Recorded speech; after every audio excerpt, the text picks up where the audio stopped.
Showtime. It's the pre-party with J. Cal. We are professional wrestling. I'm building an alliance. You are tuned into the absolute top of the mountain, the ultimate professional wrestling. Alliance-wrestling.com.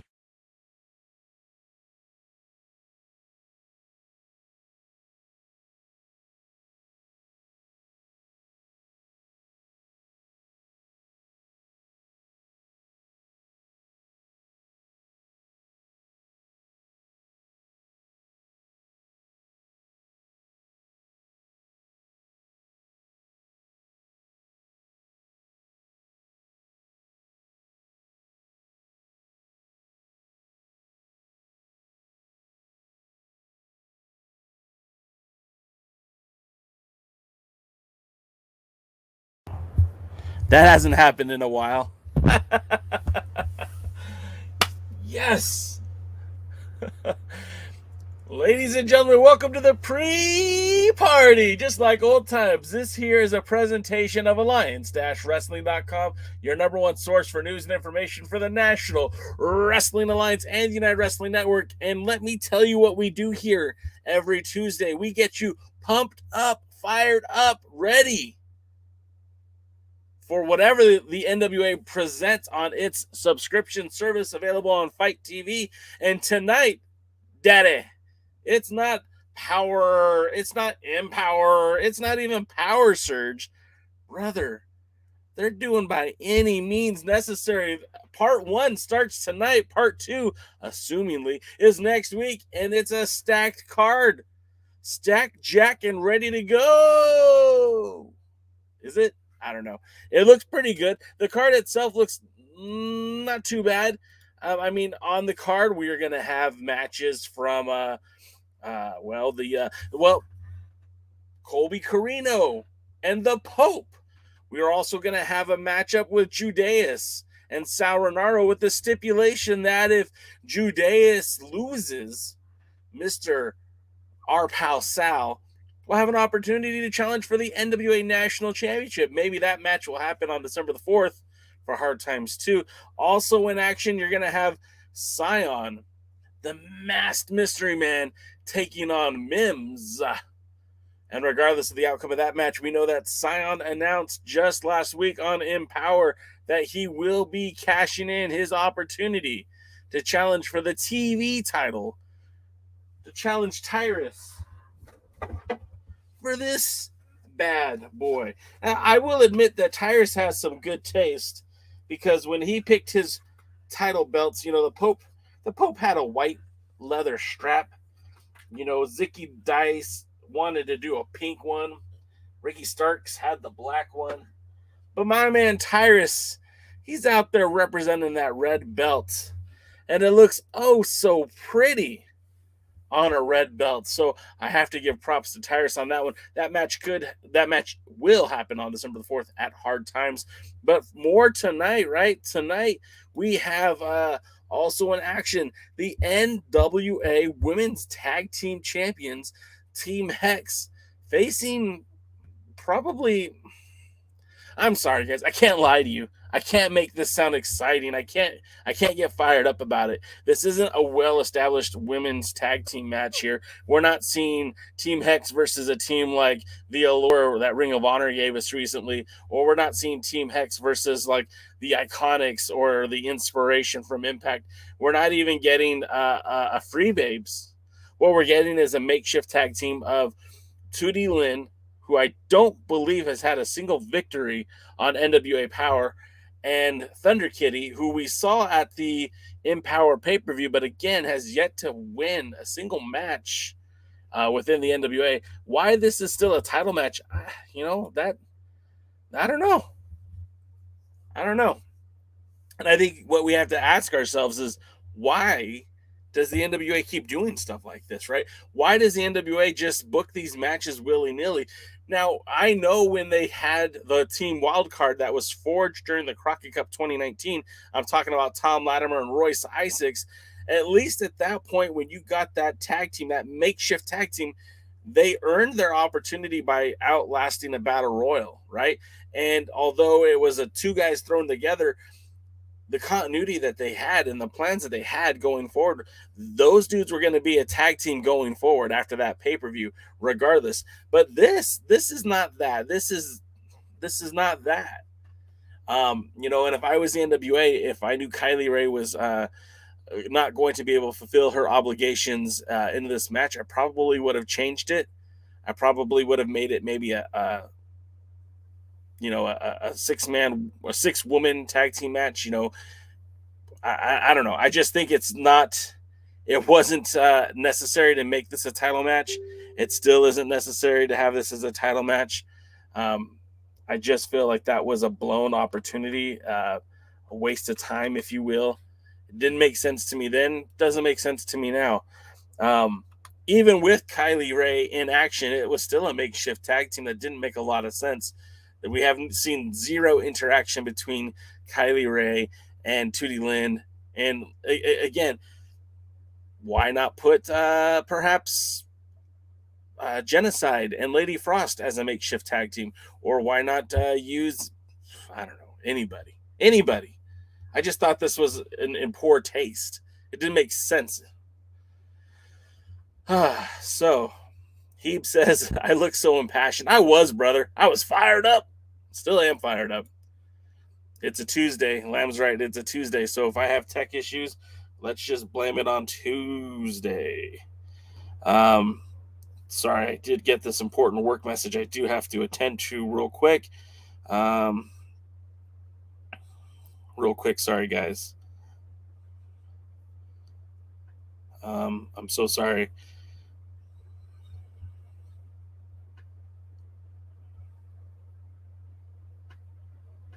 Okay, sorry about that. Willie, what is up to you, my friend? I hope all is well. Hope you're having a great Tuesday. Hope you're all having a great Tuesday. And he says probably the undercard today, but should still be very solid action. Look, if I would have been booking this, if I would have been directing, producing, whatever, I think the cage match would have been the main event for one episode, and I think the tag team match would have been the main event for another episode. However, they opted not to do that. So, I mean, one of these episodes is certainly going to be a lot more packed and jacked than the other one, that's for sure. Let's see. Going through more of your comments. Bobby says, I would like to see Heather Monroe and Ray Lynn get an opportunity to wrestle in a tag team on the NWA. You are preaching to the choir. Big fan of both ladies. Both of them spent some time in Championship Wrestling from Hollywood.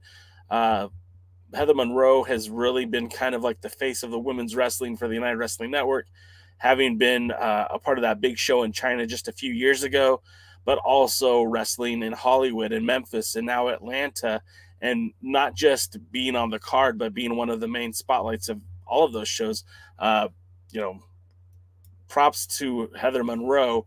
And of course, Ray Lynn, is no slouch either. She's been wrestling all over the world as well. So both these ladies are very talented. And again, as a tag team, it should be a lot of fun to see them whenever somebody starts booking them. I haven't seen them in a tag team match yet, but the Killer Bays or whatever they're being called, the Blonde Bombshells, whatever. I don't really know what their tag team name is. I think they'd be a lot of fun in the NWA. Willie with the burn of the week on Tyrus. Tyrus should give his TV title and keep his buffet heavyweight championship belt. Willie doesn't like Tyrus. If you're new to the show, you'll learn that Willie's not a big fan of Tyrus. And Heebs is right, man. If you guys want to see a match respectfully, always respectfully, tweet it at the NWA. Tell them what you want to see. A few months back, we were tweeting at the NWA that we wanted to see Trevor Murdoch and Papo Esco. Now, that match never came to fruition, but the fact of the matter is that people were talking and retweeting it. If there's enough interest in it, it might happen. So respectfully, tweet it out. Tweet it out at the champions. Tweet it out at the potential challengers. Tweet it at the NWA. Tweet it at other wrestling promotions that might be willing to book it. Tweet it at Billy Corgan. It never hurts. And if you've done it in a respectful manner and done in a way like, hey, I would like to see this, or I would pay money to see this, you give them incentive to say, hey, maybe we should book that match. So always in a respectful manner, please. Lamb says, I mean, they don't have enough women, and at least we see some title defenses for the women's tag, not like the national title. I mean, is that like a tale of two conflicting ideologies, right? You have the national title that since Power has returned, I think has been defended 3 times. Maybe even 2 of those were Adonis challenging then champion Trevor Murdoch. And then I think JTG had one of those title challenges against Adonis. Hell, Adonis has held that title twice and has only defended it once. So go figure that one, right? And then the women's tag titles, I know it was off to a slow start because, you know, they taped so much in St. Louis. We finally got to see the women's title match that was taped months ago against Paola Mayfield and Genocide last weekend on Power, excuse me. And that match happened, but it happened weeks ago. And then, oddly enough, Team Hex gets booked for a Ring of Honor to defend those titles against, I think they defended against the Allure. And, of course, just this couple weeks ago in Kentucky, defended them against the women we'll see tonight. And I think it's a shame that the women's tag titles, when there isn't even a true division, are seeing more light of day than Chris Adonis and that national championship. Lamb wants to also point out the fact that Heather and Ray didn't challenge for the tag titles yet. Yeah, I mean, this seems like a slam dunk. There aren't a whole lot of women tag teams. I mean, that's the whole point of the Empower. Like, they literally put 3 makeshift tag teams together for Allison Kay and Marty Bell to wrestle against. I mean, Hell on Heels, that's not a regular tag team. Sahara 7 and what's her name? Oh gosh, something Renee Michelle. That's not a regular tag team. And Killian and Red Velvet aren't a regular tag team. So all of those tag teams, the Free Babes weren't a thing. That was an NWA invention. So like, there are not a ton of women tag teams out there. So when you have a tag team that looks good, looks like a legitimate tag team, hell, they have matching gear, for crying out loud. I think it's another missed opportunity. And as Lamb corrected me, the team name is Blonde Force Trauma, and that's a great name for that tag team, and I love it so much. You guys are so much on this chat. I love it. Thank you so much. And then Lamb also points out, is Genocide and Lady Frost available for the NWA anymore? Until I hear otherwise, yeah, I don't think Genocide has gone anywhere. Lady Frost seems to be getting a lot of dates, working with various different wrestling promotions, but until she's signed a non-exclusive contract, until she signs an exclusive contract, she's free to work anywhere. And as long as people are willing to pay to see her wrestle, she's going to keep doing that. So that's awesome. Fiona says she's excited, and that means it's earlier her time. Clocks change next week here, or this weekend, whatever. Roswell said, I got to see Jacob Fatu in Midnight Heat Friday night. Jacob Fatu, that guy is amazing. I recently saw him do a split leg moonsault, and I just blew my mind. Excuse me, not a split leg moonsault. Oh gosh, what is it? I don't know what it's called, but when they do the moonsault where they drop off the top rope and like hit the top rope with their legs, and I don't know, it's pretty awesome. And to see a guy his size do it is amazing. Midnight Heat, one of the most underrated tag teams out there. You know, a lot of people say that FTR reminds them of the Midnight Express, but I think if anyone's out there who sees the Midnight Heat, formerly known as 3 Minutes of Heat, those dudes are your modern day Midnight Express. So much fun to watch. Defy is a fun promotion in Seattle. Rosville points out that that's where he was, and Defy, yeah, they're doing some fun stuff, and I think Defy is going to be one of those groups who are going to benefit, right? They're going to benefit from the connection that the with Ring of Honor going on hiatus and all that talent becoming available. I think Defy is going to be one of the wrestling promotions that is loosely connected to PCW Ultra here in Southern California, as well as they're going to be doing some promotional work with a couple other promotions out here. Hell, they were out here. So yeah, I see a lot of good things happening there. Lamb points out, would Billy Corgan want the queen of the David Marquez's United Wrestling Network on NWA? That's a great question, Lamb. And I did see, so look, I am not privy to everything that happens in the NWA. However, I was fortunate enough to be backstage when Jazz and Heather Monroe wrestled each other. And that was in Hollywood. That was for the NWA Women's World Championship. And I asked Billy Corgan, who I normally don't approach, never ask for anything. I asked him, I said, hey, what did you think of that match? And he had nothing but positive things to say about Jazz and Heather. And I thought that was a sign of good things to come, because, again, this predated NWA Power. And I thought for sure that this meant that when the NWA would have some sort of TV, that they would look at Heather Monroe a little bit more closely. However, nothing came of it. So let's see. Bobby Petito says he would like to see more of Renee Michelle and Sahara 7. Yeah, I mean, I thought that they were... Whoa, almost dropped the mic there. I thought they were a good tag team. And as far as I know, they're not locked up anywhere. I think maybe Sahara 7 is under contract with AEW. I'm not entirely sure on that, but it'd be great. He said Shimmer had a big event this weekend. Hopefully someone in the NWA was paying attention. I forgot I could just do stuff like that and put your comments right on the screen. Lamb also said, did you just say that the women's tag titles were the only title match that they taped in the 2 days of TV tapings? What a joke. I mean, that's not exactly what I said, but we do know that was one of the matches that was aired. The thing about St. Louis is they filmed a lot of stuff without an audience because they were just in a rush to get as much content created. So there are more matches still in St. Louis, still in the can, that haven't been aired. Maybe they won't air them. Maybe we won't ever see them. But I know that they have some more content that they filmed. That's why we had a lot of those empty arena matches throughout the whole thing. A lot of the tag team tournament, the number one contenders, were filmed without an audience because they were just rushing to get content created, which I think is, honestly, I don't have a problem with, considering everything that's going on in the world right now with COVID-19. And furthermore, it just took more advantage of the time that they have. So I thought that was fine. We already did that one. Lamb said Hollywood Haley J will challenge for the OVW women's title again this weekend, by the way.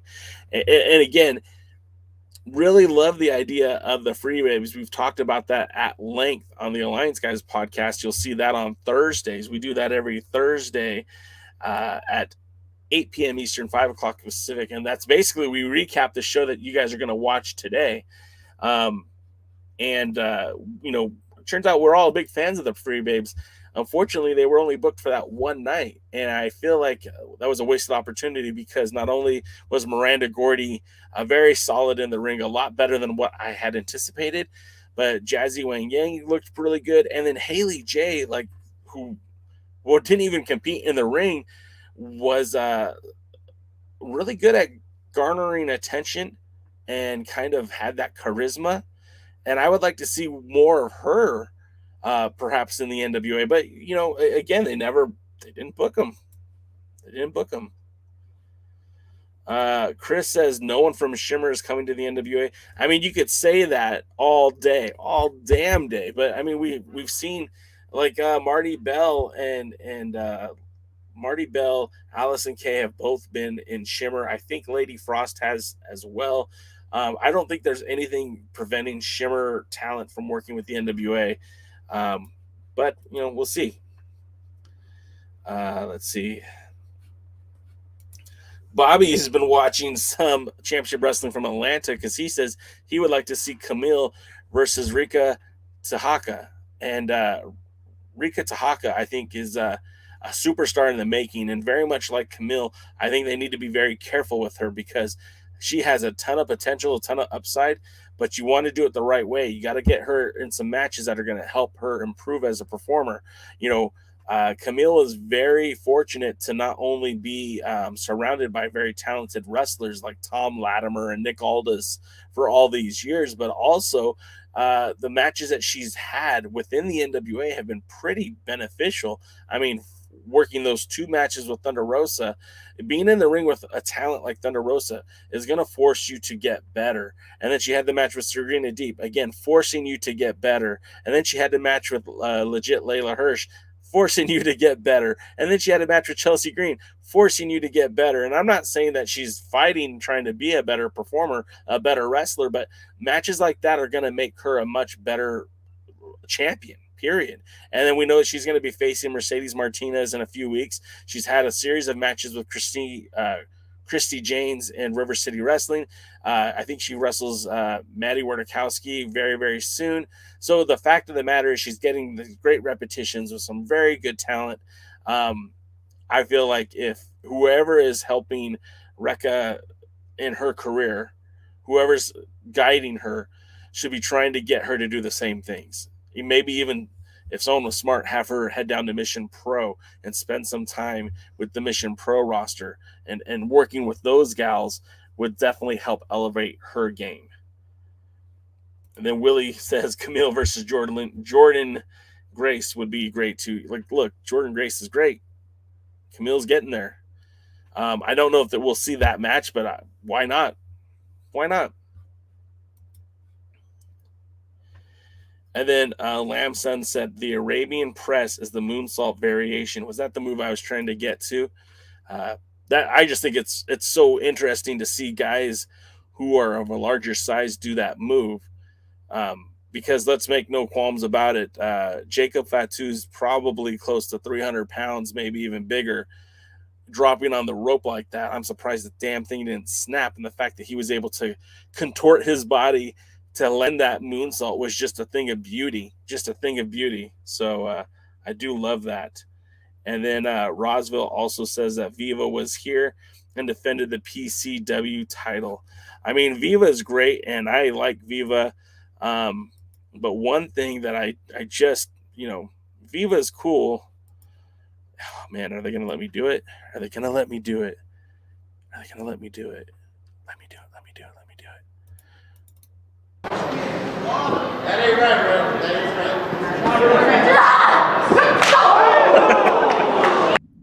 My girl Ray's crushing Viva in the corner.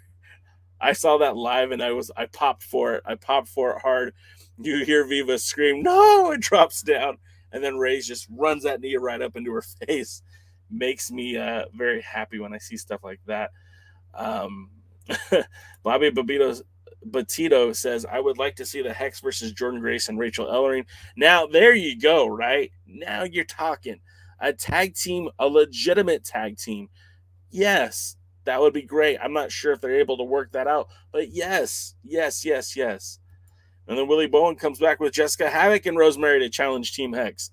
Again, these are great matches. And, it seems like a relationship with the National Wrestling Alliance and Impact Wrestling is here. So perhaps maybe these matches will happen. I don't know, but we'll have to wait and see. We'll get to that in a minute, Heebs. Lamb says that Rekka wants an AEW contract and compete also an Impact. So he thinks that it's unlikely to see her in the NWA. And I mean, that's cool, man. Understood. For me personally, if I was somebody in the wrestling industry who was performing as a wrestler, my goal would be to get to be to the next level, which means I would wrestle everyone, anywhere, anytime, because the pursuit of greatness is on the back of hundreds of matches.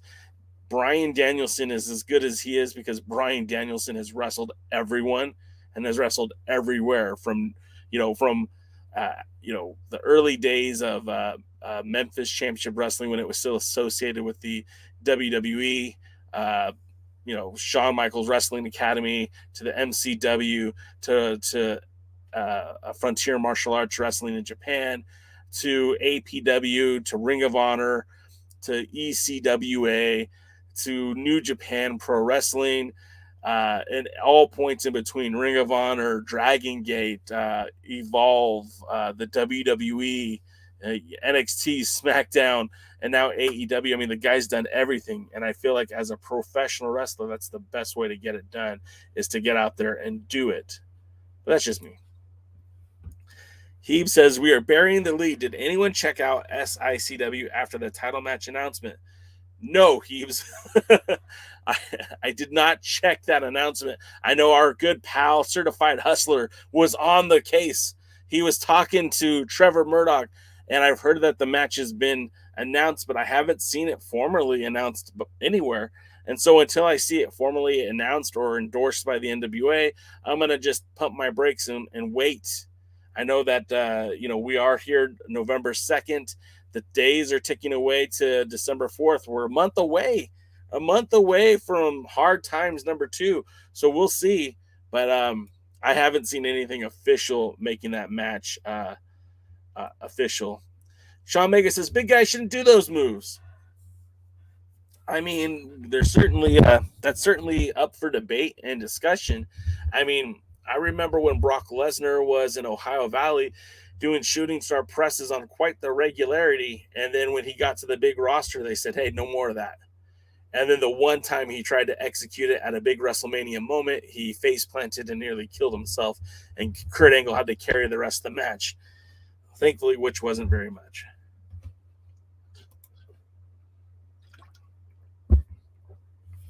Lamb said, I wonder if the By Any Means Necessary crowd was better than both Chase Night crowds. And I'm going to venture to guess that Chase crowd for the Empower and that Chase crowd for the 73rd were pretty solid and hard to beat. The Chase crowd for the following nights of television tapings was a mixed bag. Some of it was good, some of it was bad. So I don't know where it is where By Any Means Necessary slots in. I know that when they're in the confines of the Georgia Public Broadcasting Studio, it almost feels as if the NWA can do no wrong. On the road, during the pay-per-views, again, had great energy, great fan support. The TV tapings, not as much. So we'll see what happens tonight in literally just about 30 minutes or so. We'll find out how the crowd is in Kentucky. But Roz is laughing. All right, so more comments. Bobby Petito says he would like to see more of Bianca Corelli and Jamie Senegal. Fortunately, I've been kind of creating a friendship with Poyo Delmar, the manager of Jamie Senegal, when she was in NWA Empower. And Poyo was here last week, was very clear that they weren't booked and that there might be some opportunity down the road.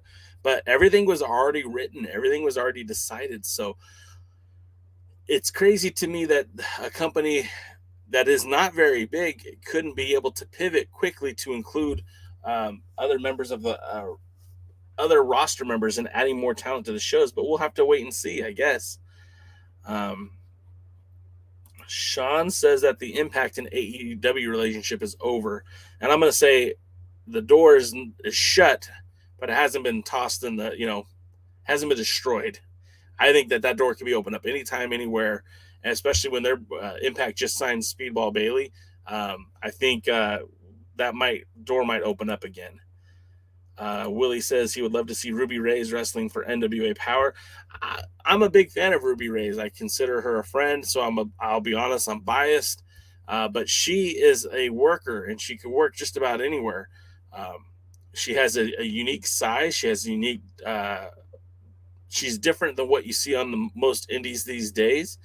And being that she is bigger than most of the women in the ring, like her style with Camille would be a lot different because Camille couldn't just muscle her around as easily as, say, Layla Hirsch, who's only like 4'11", maybe a buck, maybe a buck 20.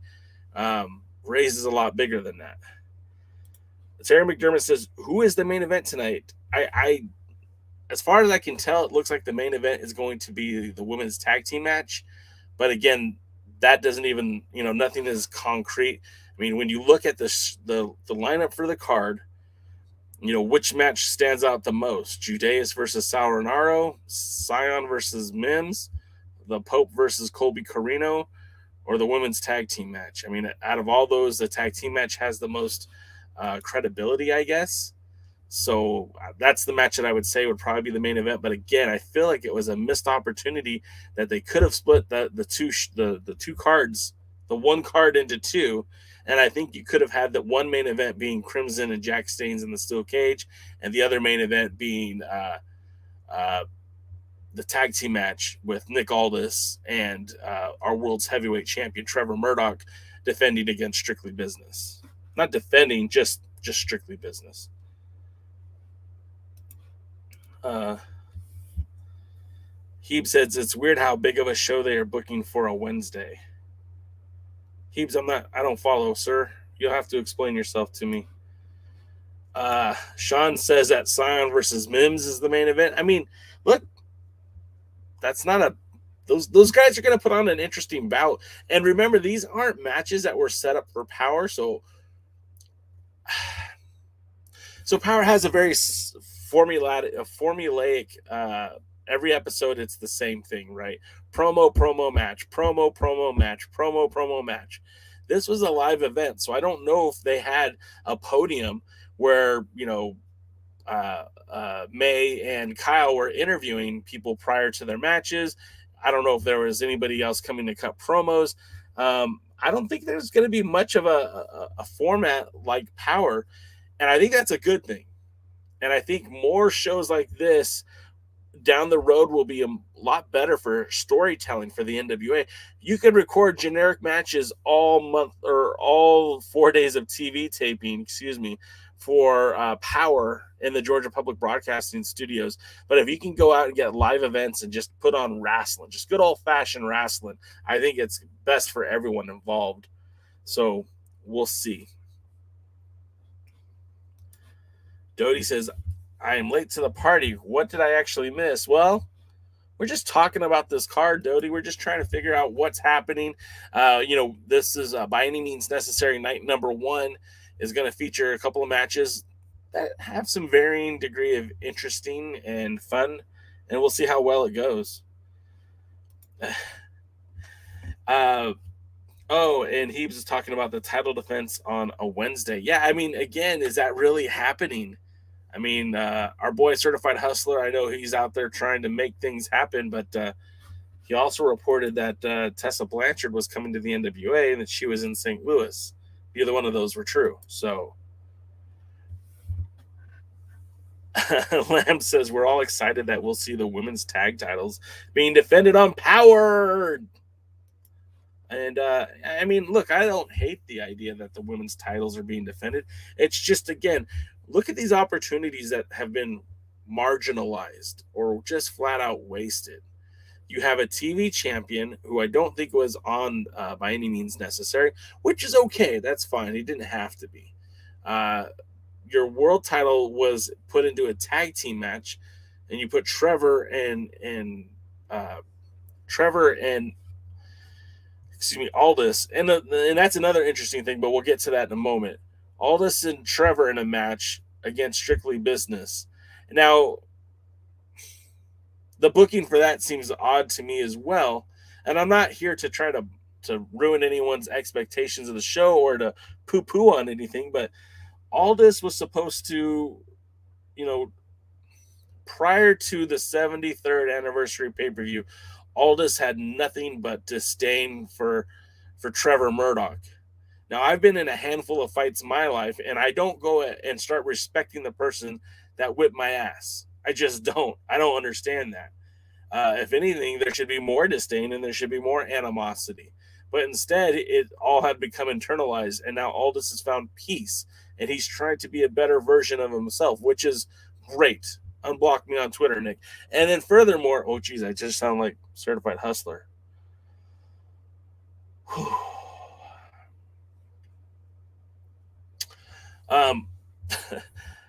But so the whole situation of adding them as a tag team didn't make a lot of sense. You had an opportunity where Trevor could have had his first title match, and it could have been against Mike Knox if that was some sort of in the works, in the plans type thing. But then they shoehorned all of that in to have a tag team match.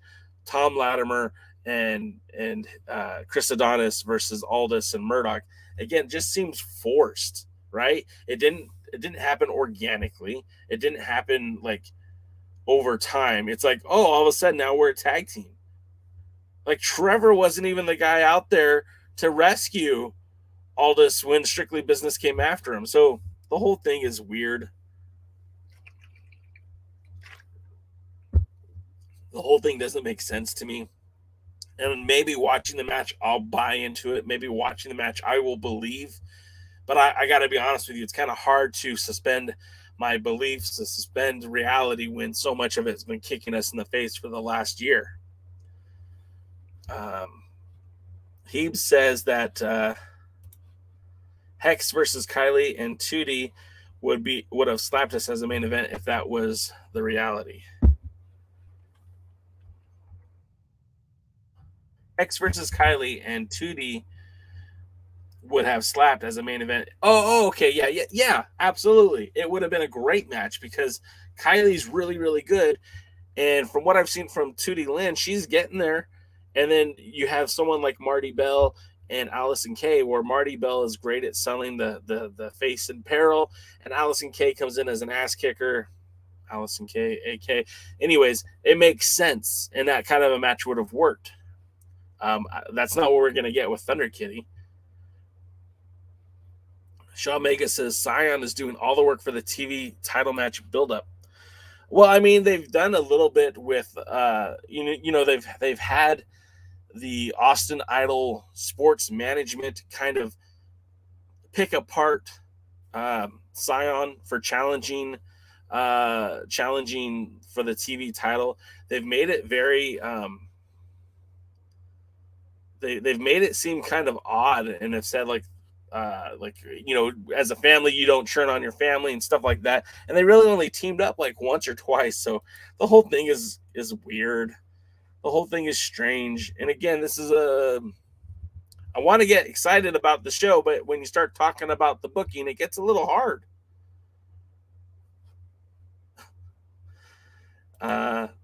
Chris says no one believes Aldis is a face. I mean, look, when Power first hit the airwaves on YouTube so many years ago, back in 2019, Aldis rode that line of face and heel very, very well. He come out there and cut the biggest babyface promo of all time, rivaling Dusty Rhodes on the mic, and then the next minute do some chicken shit stuff in the ring, pardon my French. But that's just kind of how he was. And it wasn't until Strictly Business was actually formed where he really kind of galvanized into a heel. So for him to slip into a babyface, again, that's all right. I don't have a problem with that. It's just I feel like it was rushed. It was shoehorned. And they would have benefited from keeping him off of TV for all of St. Louis. He should have just not been on TV. And then you could have attacked him in he could have challenged Adonis for the national title at Kentucky at By Any Means Necessary, with the vision of getting back to that world title. And then he could have had Strictly Business turn on him then. And at that point, then this whole storyline could have made a lot more sense instead of how quickly they rushed it. When guys fight a fair one, they usually gain respect and potential friendship with each other. I guess, Sean, but that wasn't really a fair fight. It was okay. Yes, it was fair, but they certainly took liberty with the rules and the officiating. excuse me, they were beating each other outside of the ring. It wasn't like your traditional, like, all right, let's respect each other in the ring kind of match. It was still, let's beat the crap out of each other all over the arena. You know, the last time we saw Aldis do that was with Cody, and we haven't seen Cody back in the NWA since. So to each his own, I guess. And Lamb says, accept Nick Aldis as your NWA savior. And the end with the Aldis Crusade 3.0, the time he needs that 3,000-day title run. Could you imagine? Could you imagine if Aldis hit 3,000 days as world's heavyweight champion? I mean, first he needs to win the belt back, right? But gosh, so he won the title in 2018 and didn't lose it till 2021. So that means, like, wow, I'm not ready for that. Hope you're wrong. Chris says it's a way to keep Aldis on TV and on top of the card. Sure, and I get that, but I think it's a shame that the NWA feels that they can't have success without putting Aldis on top of the card somewhere. They should have had Trevor Murdoch built in such a way that when Trevor Murdoch won the title, he was the draw. And you should have continued to build the Pope in such a way that even without Nick Aldis, the Pope is a draw. And even without Nick Aldis, that Tom Latimer's still a draw. He's still a heel. And that Crimson is a new babyface draw. And Jack Saint is a new heel draw. Like, they could have done more with this, guys. They could have. And I don't want to say, hey, let's celebrate mediocrity, because that's what they're doing. If you're telling me that you need Nick Aldis to sell tickets, or that you need Nick Aldis in the spotlight to sell pay-per-views, then to me, you did a terrible job of elevating your roster in the time that Aldis was champion. And if that was the case, they should have, again, focused more energy on other parts of the card. Dave Scooby's in the house. Dave Scooby says, the NWA is trying to stretch things out too much. Have a pay-per-view, then tape 8 to 9 weeks of Power. Agreed, Dave. I agreed. And I think, this schedule, the style of booking was hugely beneficial for the NWA during the pandemic. As, we're still going through it, guys. We're not out of the water yet. But the fact of the matter is that during this pandemic, by being able to condense so much TV taping, and then stretch it out has been beneficial. But we're starting to see where it's not. We're starting to see the energy from the audience isn't as powerful. We're starting to see fatigue and the wrestlers start to showcase. We're starting to see it just not be as good. Now, I know that that's the model that they've had all along. I was at the first set of Power tapings. They did like 8, was it? I guess it was like 4 to 5 hour tapings a night. On that, I think it was a Monday and a Tuesday, or Sunday and a Monday. My memory doesn't serve me well. And that, I mean, it's hard, but like, look, there are other wrestling promotions out there who have television, weekly television, that tape 1 month of TV on one night and then do another month of tapings the next month.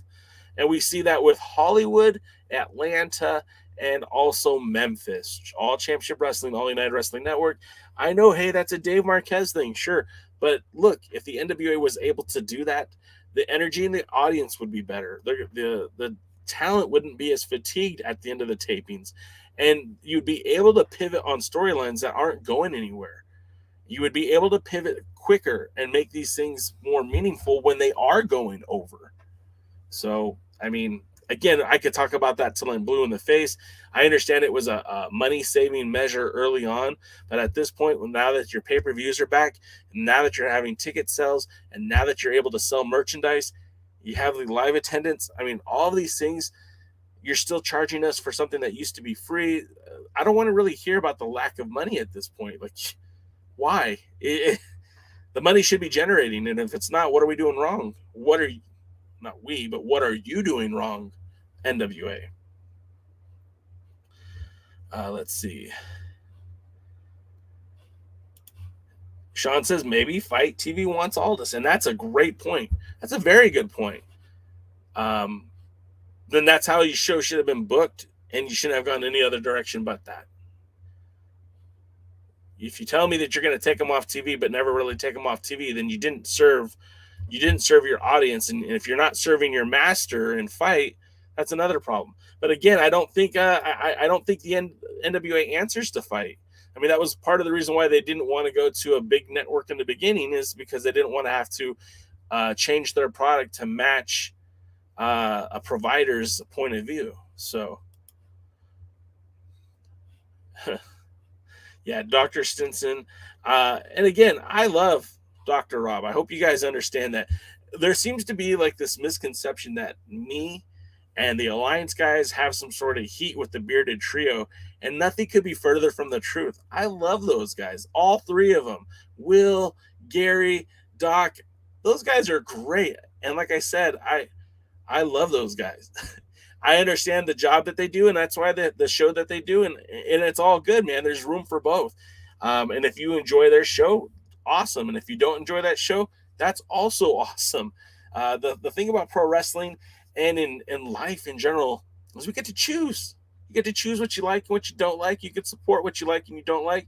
If you don't like the bearded trio, okay, I get it. They're not for everyone, but I love those guys, and I have nothing but positive things to say about them. And yeah, that's that. Lamb says, let's be real, no one wants or needs another Aldis title run right now. I think, look, Aldis needs a break, man. Dude, it's been carrying the NWA on his back for 3 or 4 years now. And that's not to take a shot at anybody else. And that's not to say that he doesn't do an amazing job. But the guy literally has been the NWA since 2018. Really, even since 2017. When Billy Corgan purchased the NWA, that feud, that angle was Tim Storm and Nick Aldis. Immediately. And within 2 months, Aldis was carrying the belt. They never forgot about Tim Storm, and they kept Tim Storm strong in the company. But after December 9th, 2017, Nick Aldis was your NWA World's Heavyweight Championship. And besides 15 days, longer than 15 days, 40 days in the summer of 2018, Aldis has been champion until now, obviously.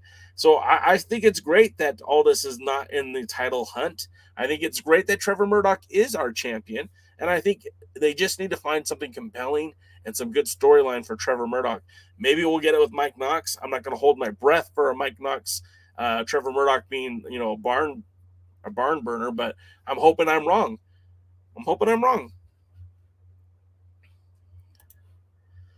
Chris argues that Nick Aldis needs to be in the spotlight because he's Nick Aldis. It's really whatever Billy Corgan says is what goes. It's not what Nick wants. It's not what I want. It's not what you want. It's what Billy wants, and that's what's going to happen on that show. Brian Russ is in the house. What's up, Brian?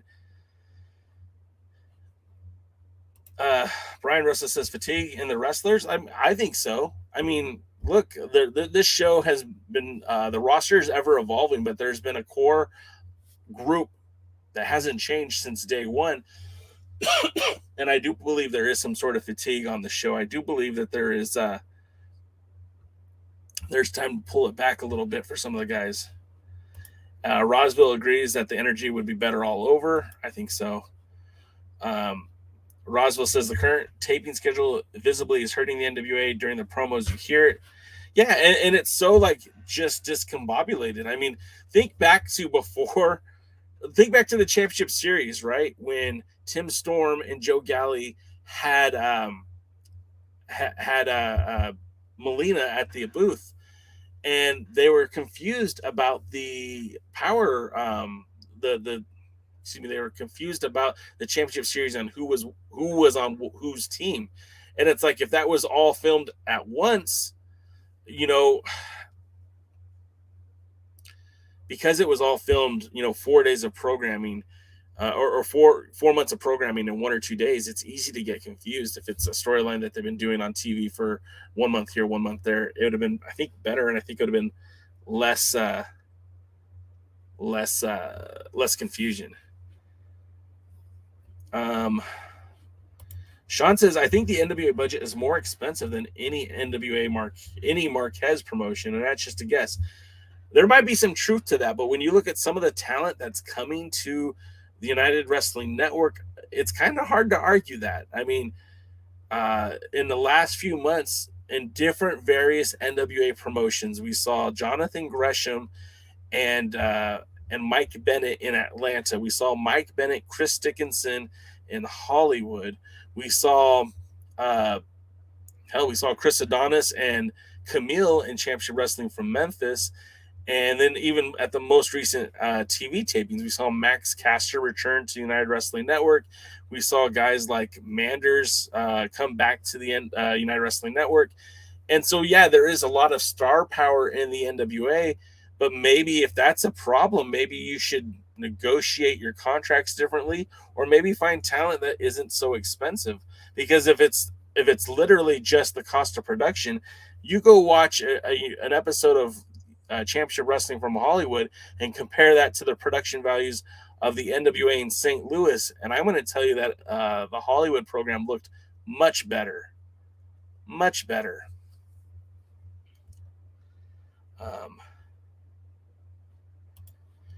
And then Lamb brings out a good point. Imagine the NWA World title changing hands on a Power episode instead of a pay-per-view. You know, back in the days, they used to do title changes off TV to get you to want to go to more of the live events. Nowadays, I think it would be very interesting to see, you know, they want us to continue to pay for a subscription to the NWA service. They should give us something worth investing our money in every week. And a title change would certainly do that, for sure. Brian brings up the point of they tape like every 3 months. The fatigue is no excuse. You're right, Brian. It shouldn't be an excuse, but the 4 days, I mean, I don't know how closely you're watching the shows, but at the end of these seasons, you could tell that the wrestlers look tired. The promos are not as impassioned. Everything just kind of, and maybe that's the audience fatigue, right? I mean, let's look at it. Maybe it's on us. Maybe we're not as fired up because this it's been the way it has been. So I don't know. It's weird. Heeb says it's so weird how this season hasn't had any championship series title matches yet. They almost had the one, right? They tried to do Jax Dane versus Trevor Murdoch, but of course that got kiboshed because Crimson came out and attacked Jax before he could get in there with Trevor. But yeah, you would have think someone would have pulled the trigger. I mean, what we know from that championship series is that Jax Dane had a title match. We know Trevor Murdoch had a title match that he cashed in at the 73rd. We know that the Pope had a title match. We know that I believe Genocides has a title match. And even Velvet Sky has a title match. So, like, at any point, any one of those, oh, and Cyon, can't forget about Cyon. So any one of those folks could challenge for a title. And Velvet Sky has the opportunity to give her title match to somebody else. And I'm just spitballing. Don't listen to the crazy musings of an NWA fan who's been at this for far too long. But there's a guy out there who's had a career where he's been an Impact champion. He's been a tag team champion. Hell, he's in the Hall of Fame for both the WWE and Impact. And he's getting up there in age, but he still has his ear close to the wrestling community. And he has said that he wants one more run in pro wrestling. And it just so happens that his lady happens to be in the NWA as an announcer. And it just so happens that she has an opportunity to give somebody a world's title match. So I'm just going to say it right now. I'm going to speak it into the universe. Bubba Ray Dudley should come to the NWA and challenge Trevor Murdoch for the 10 pounds of gold. The storyline is already built in. He's got a chance. He's a former champion. Why not? And even if it's just a throwaway match, even if it's a one-off deal, why not? I think it'd be fun. EC3 is coming to United Wrestling Network Primetime Live, the Red Carpet Rumble on November 20th. Yeah, that's going to be exciting. I'm going to try to be at that one. Dodie says, sign the SICW, guys. Time for NWA going Midwest. I'm not against that. We talked about it a lot of times that maybe there should be two separate programs, and maybe they should continue to do what they're doing at the Chase, or what they did at the Chase, on a monthly basis. And maybe that could be more of a show that is, featuring more local talent in St. Louis. I don't know. Maybe it's just me. Brian Rosa says that's a creative fatigue, not the wrestlers.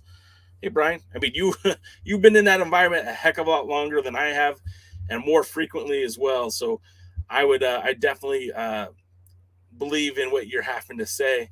But I did realize, like, you just watch those shows and it gets pretty rough towards the end. Dodie says, yeah, that sucks. No Trevor title defense in Power as of now. And look, I don't think that Trevor is going to be losing this title anytime soon. My personal opinion is I think he holds that title for quite some time. There's no need to rush it back to Nick Aldis. And there's a lot of matches, a lot of creative matches that could still happen. I mean, again, Jack Stain versus Trevor Murdoch sounds like money to me. They've already built for Mike Knox and Trevor Murdoch. It's not my favorite, but they've already planted the seeds. And then, of course, there's at some point, let me get this. At some point, the Pope is going to challenge for the 10 pounds of gold. And then Colby Corino still has a shot at the title. So, like I said, there's a lot of things that can still happen. Lamb says, I feel bad for the talents because they do too long-ass TV tapings and are more exhausting than the crowd.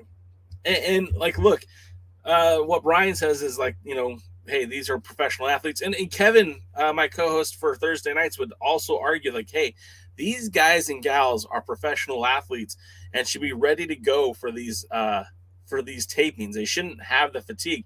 But I mean, I'm also a humanist and think, okay, well, they are just humans. So of course they're going to be tired. So I see it both ways, man. And again, it's just another idea why it makes sense to move forward from the marathon television tapings and go back to something more reasonable, like a monthly TV taping, or, you know, just shift focus to that. And then our pal Terry says Herb Simmons is a good promoter. Yeah, I mean, Herb Simmons has been around for a long time. I'm not super familiar with his shows. I'll be honest, I don't watch a lot of Midwest style of wrestling, but I've heard only good things about Herb and his group. So, yeah, I mean, there you go. So it's been 57 minutes and 15 seconds as I'm finished this sentence, which means that it's almost time for Power, or I guess by any means necessary, because it's not really a Power episode. So I think that's pretty cool, and I think that might be a good place to stop. Dodie says Herb was a hostile to the local NWA promoter during the Bruce Tharpe era. It's surreal to see him in good terms with the NWA now. Well, let's be honest. The Bruce Tharpe era messed up a lot of things, the least of which is, you know, Damian Wayne should have been NWA World's Heavyweight Champion. And who knows, maybe I'll get to have Damian Wayne on this podcast very soon and we could talk about that. But I think that's going to do it for us now, guys. So I do want to say thanks again for everyone tuning in. We'll be back here Thursday night, 8 p.m. Eastern, 5 o'clock Pacific, to recap the show that you're about to watch, where we're going to recap retcon, reconfigure, and maybe regret actually watching the show. But join us, and we'll have fun talking about it one way or the other. I do appreciate y'all being here on this show every Tuesday. It is so much fun to have you guys in here and have your comments and realize that we're not alone. A lot of us are thinking and feeling the same thing. So with that being said, check us out. We are only like 240 subscribers away from hitting 1,000 on our YouTube channel. If you haven't subscribed yet, could you please be a friend, tell a friend, hit that subscribe button, like, follow, all that fun stuff. If you'd like to order merchandise such as this dope hat or t-shirts like this one, you can get them on the merch store. Just the link is in the video description. Check that out. I'm going to be Friday. I'm going to be in Tijuana again, watching some Lucha Libre, and I'll have my camera and I'll be recording some cool Lucha Libre matches. If you guys get us to 1,000, I might put those matches up on YouTube so we can all win and have a good time. With that being said, let's end it here. You guys have been great. We'll see you at the matches. Have a good night now.